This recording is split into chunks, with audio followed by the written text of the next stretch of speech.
Olá pessoal, nós estamos aqui com a modelo Ellen, que é uma cliente que tem um cabelo bem fininho, faz o trabalho de descoloração, tem uma densidade média e ela busca, como muita brasileira, um aumento aqui visual da densidade frontal, e a gente vai fazer um corte no efeito shag hair, para que ela não tenha que ter a necessidade de ficar escovando, que dê aquele trabalho que às vezes a cliente não tem muito tempo para cuidar em casa. Tirando o comprimento suficiente, ela liberou aqui pra gente cortar o cabelo, não tão curtinho, mas fazer uma linha de corte shag hair desconectado e facilitar no seu dia a dia. Vamos lá então ao corte da Ellen.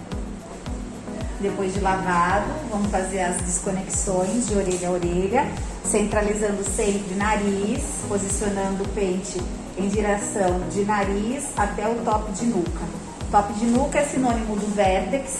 O vértex você posiciona ele encontrado a partir do início da curvatura do painel posterior da cabeça. Enquanto você sente o pente ainda plano, é região top frontal ou front. Aqui já começa o início da curvatura, então esse painel é considerado painel posterior da cabeça. Eu divido bem nessa região e a parietal ou lateral esquerda é posicionada de uma forma reta, porque o shag hair não necessariamente ele tem que ter o biquinho, que é a diagonal inferior. Então aqui eu vou estar preservando bem atrás do pavilhão auricular, numa linha vertical, para que a gente consiga fazer toda a linha do perímetro em base horizontal, tá? No caso da Ellen, a gente não vai fazer aquele bico proeminente, até porque ela tem uma densidade muito diminuída na frente. Posiciona a mão de forma leve, todo o painel posterior na minha mão. Sinto o encolhimento natural do fio e principalmente a caída dele na nuca inferior, que são os 2 dedinhos da nascente. Posiciono o meu pente na vertical e determino a nuca inferior. Nuca inferior é sinônimo de nuca baixa. A gente tem tanto a nuca baixa direita quanto a esquerda. Como assim, Tatiana? A nuca inferior, ela determina o quanto esse cabelo vai ter de caimento para quando a gente faz um Chanel de bico, um shag hair mais proeminente, que não é o caso da Ellen. Ou quando a gente faz um Chanel, por exemplo, de nuca batida ou um pix cut, que a gente faz aquele cabelo bem desfiadinho. Então é aqui que a gente fala brincando que é a cereja do bolo, porque se você não observar essa nascente dela, ó, é onde a gente faz o quê? Ou corta demais e fica aquele buraquinho, ou fica uma nuca muito pesada, tá bom? Então vamos lá. O shag hair ele pode ser feito numa linha compacta e na horizontal, e as laterais também podem vir levemente na diagonal, que não é o caso dela. O efeito do shag hair é a texturização da parte superior. É ele que faz o fio do cabelo ficar com uma linha mais despojada, menos regular, tá bom? Então vamos lá. Distribui todo o fiozinho com a parte mais fininha do pente. Ela deixou a gente fazer aí um comprimento mais curtinho, então a gente vai tirar uma quantidade bem significativa de comprimento, tá? Gosto de começar pelo centro, nesse caso, e vou tirar por volta de um palmo. Posiciono a pinça entre os dedos, indicador e o do meio, de forma reta, e a gente faz a primeira parte do esculpir. Ó, posiciono novamente, presta atenção sempre no como você pinça o fio do cabelo, tá? Posso direcionar para mim depois que eu posicionei o fio? Pode, desde que a gente não dobre esse dedo. Vem aqui novamente. Percebe que a tesoura, ela tá paralela à desconexão, é como se fosse um espelhamento. Se a linha foi feita toda na horizontal, automaticamente meu dedo tá na horizontal e a minha tesoura vem na horizontal também. Vamos fazer então a nuca inferior direita. A mesma coisa, como eu já fiz a central serve para mim de referência como mecha guia. E aí eu posiciono e venho e faço a mesma coisa até a mecha direita, ó. Faz o checkpoint, posiciona, e os comprimentos muito similares. Essa é a minha mecha guia, tá? Sempre preservando e sentindo a textura do fio e o seu encolhimento natural. Isso em todos os cortes, tá bom? Desce, mais uma mechinha. No caso dela, a gente pode estar descendo aí uma mecha um pouquinho mais larga, pente na vertical, cerda mais larga, posiciona a mesma linha horizontal e o mesmo vai ser realizado. Mecha central, posiciona o dedo sempre encostando, ó, mão firme, pinça sem dobrar os dedos, não deixa o dedo fazer o posicionamento de pinça cruzada, porque não é um cabelo repicado para fora e nem muito menos o chanelzinho arredondado, tá? O posicionamento do indicador para baixo deixa a mecha superior um pouco mais alongada e assim o efeito ao contrário, então fica aquele cabelo repicado para fora. Aqui eu não quero isso. Então, o posicionamento da mecha entre os dedos, ó, mão firme, pinça reta, tá bom? Essa região, que é a parte todinha posterior, que a gente chama de vértex, né? Ela vai ser colocada, nesse momento eu peço para a modelo abaixar a cabeça, automaticamente a mecha inferior vai ter um distanciamento um pouco maior, quando voltar a superior fica menor, isso facilita no dia a dia para deixar uma forma mais irregular, repicado, sem ter feito ainda a texturização. Toda vez que você posiciona a cabecinha da cliente lá pra frente, quando ela volta, a camada inferior vai ter percorrido mais e vai ficar alongada, tá bom?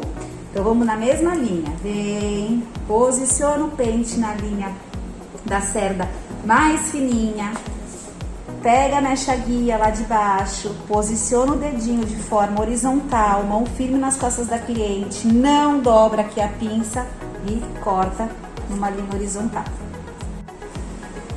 Terminada toda o painel posterior, vamos para a fronte, que também a gente determina como parietal. Aqui nessa linha, olha, a gente tem que sempre observar como ela tem um fio mais pro fininho e toda pessoa vai ter o distanciamento entre o fio inferior da orelha e todo o percurso do pavilhão auricular. A gente faz o que? O contact point. Então a gente pressiona aqui ou com a própria biquinho da tesoura e observa o quanto o cabelo vai andar, tá? Isso quem determina é o tamanho, né, e o posicionamento do pavilhão da orelha. Então, ó, pra gente não comer, né, não tirar demais da conta o comprimento da parte frontal. Posiciona o dedinho, sente, coloca novamente aqui, ó, contact point, dá pra ver que ele dá uma polidinha. E aqui eu dou o piquezinho que eu sei que eu posso tirar, ó. Vem. E posiciona a mão pra mim, ó. Sem dobrar o dedinho novamente. Isso numa linha horizontal. Tatiana, poderia estar dividindo esse cabelo numa linha horizontal e dividir em 2, 3 vezes? Posso.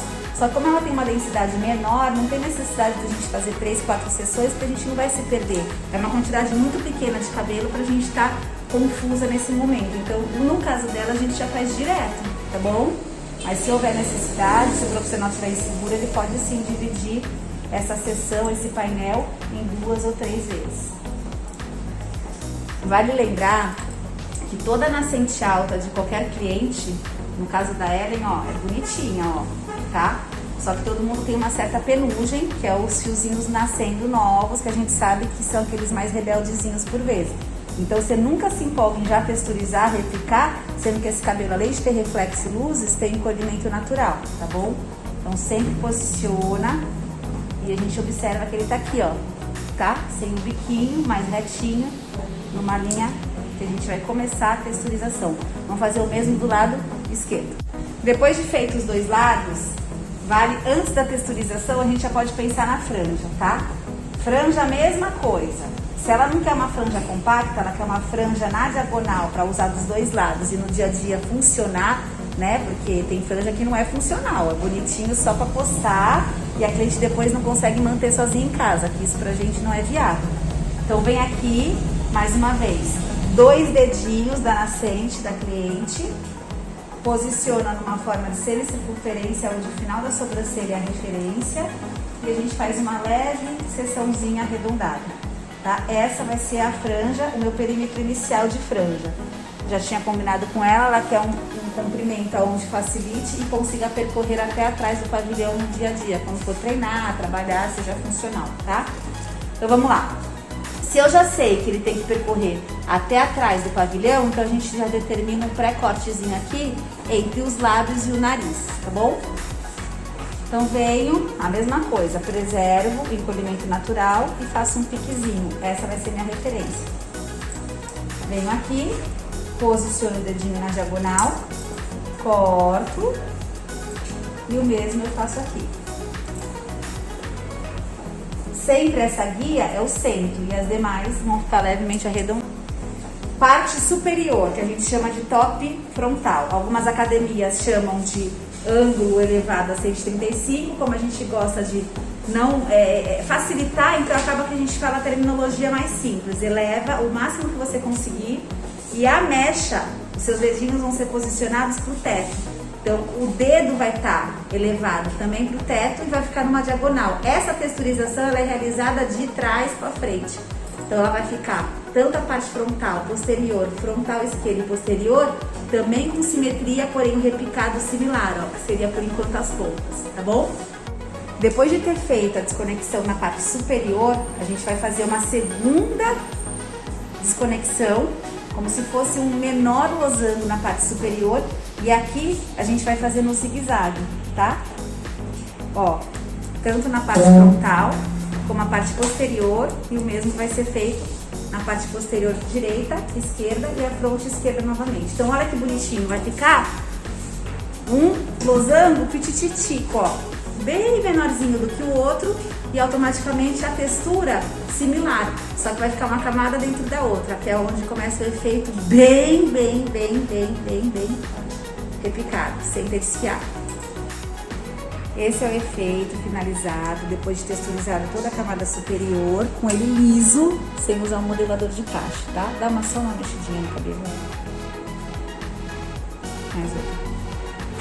Então tem camadas internas e camadas mais marcadas externas, tá? Tanto nas laterais, quanto na parte posterior, que é o painel posterior, tá?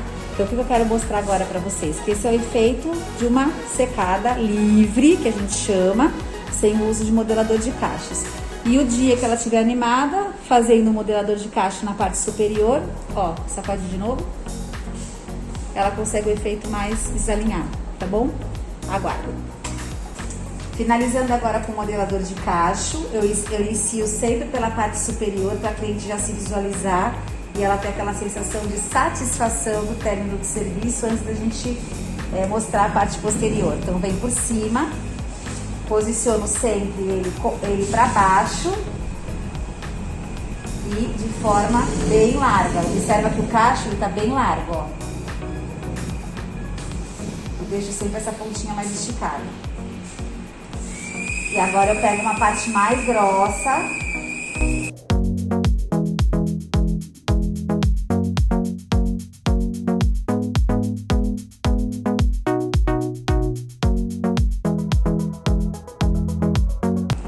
De forma aleatória, sem muita marcação. Que a intenção aqui não é fazer caixa, é deixar o cabelo de forma irregular, tá? Então eu começo sempre de frente para trás, para a cliente já se visualizar de forma finalizada, tá?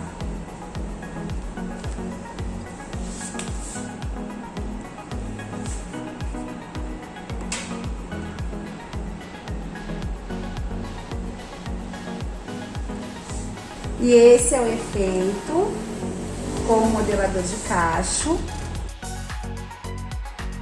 Linha compacta no painel posterior. Fronte também, tanto a parietal quanto a franja foram cortadas levemente na diagonal, sendo que a união dos dois painéis também foram feitos de uma forma mais regular.